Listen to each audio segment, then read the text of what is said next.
So most of the time I don't have that much time to do a complicated background, so what I'll often do is get a lighter or a neutral color and just color the whole thing, and then I'll go back over it with that same color just to add some more dimension to it. So a background that might take me 45 minutes or an hour only takes me about 20 minutes, and I think in the end it comes out pretty cool. So hopefully that helps someone out there who's also short on time.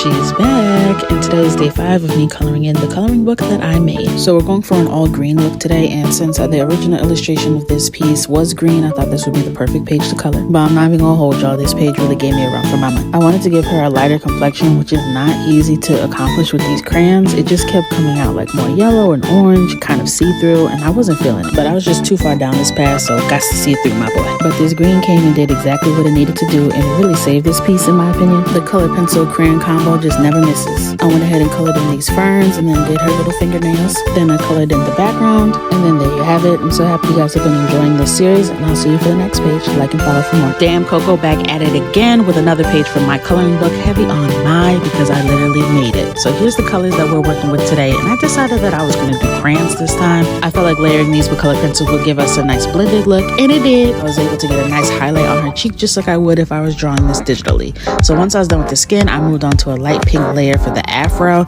and I already knew I was going to want to add in some texture, so I took a darker purple and started doing the way that I typically draw curls, and figured I need something a little more precise, but betrayal's real, so had to move back onto the crayons. And I really used every color I could think of in this damn afro. I wasn't quite done with it, but I wanted to move on to her dress, so I layered some colors here, and this apricot crayon, yes, is perfect for blending. Next, I layered some greens for these ferns. I realized that apricot was actually an op and was giving me all kinds of patchiness in my damn flowers, so I had to ditch that and go back to yellow. I ended up liking the look of it, but I really wanted it to be apricot, not yellow. So then I came back to the fro, and I realized that I was going to break out the alcohol-based markers. Yes, I know, I keep saying I'm not going to do it, but it just needed some extra depth. I gave the background a little... Watch me how I colored page 11.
Which just makes me so happy. So today we are using Copic markers.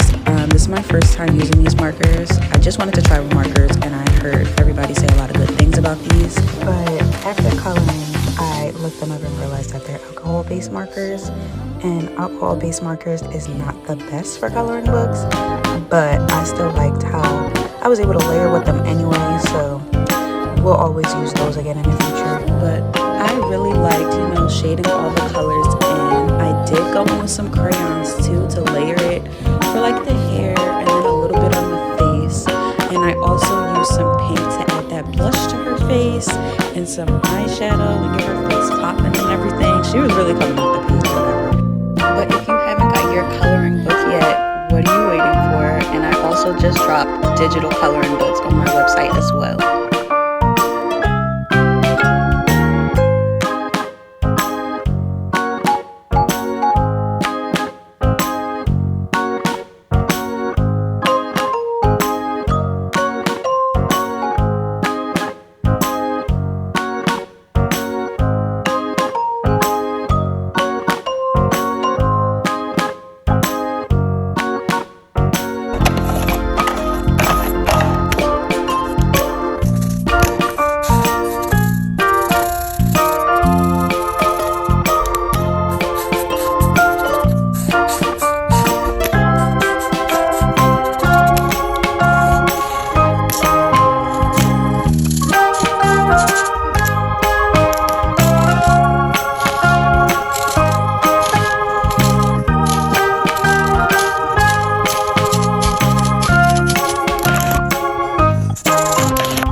This is the reason why adult colouring books are not working for you and what you can try instead. If you're anything like me, you are super busy and have a hectic brain, so you may have tried adult colouring books as a way to take some time out, but they don't work for me and they're probably not working for you either.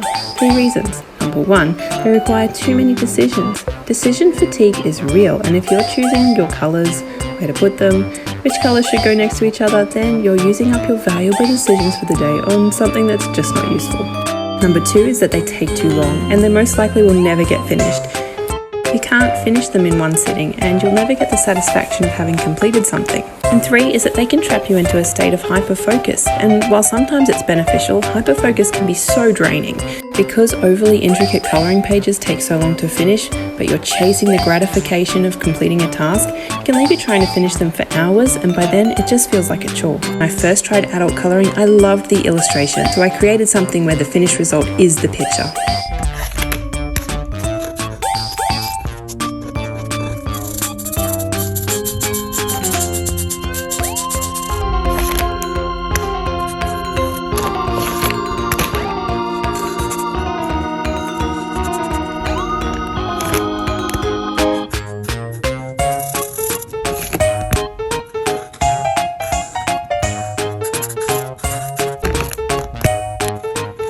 Hey coconuts, so I actually made my first coloring book back in 2020. It was a digital coloring book, which was really a win-win because I didn't have any money to invest in physical coloring books, and I was a digital artist, and I thought it was easy for people to be able to download and color it in. I remember being so excited to announce the drop of it, and once I launched it, it completely flopped. I sold less than 10, and of the very few people that did buy it, a few of them tried to resell it on other sites, which is why I had to discontinue it pretty quickly. I still really believed in the idea of having a black girl coloring book for adults, so I kept it in my back pocket and said when I have the money to be able to make it the way I want, I'll come back to the idea. Which brings us to last year when I released Coloring with Coco Volume 1. Now once again, I was really excited to launch the coloring book. I launched it and no one cared. I sold very few, but I was still so excited and proud of the product that I decided that I was going to color it in myself. I started creating TikToks of me coloring my coloring book, mostly for me, and I was actually kind of embarrassed to post it. I thought it made my brand look and feel a little childish, but I really enjoyed it, so I did it anyway. And now it is very much a part of my brand. It has brought so many of you to me, so I'm glad that I took that chance.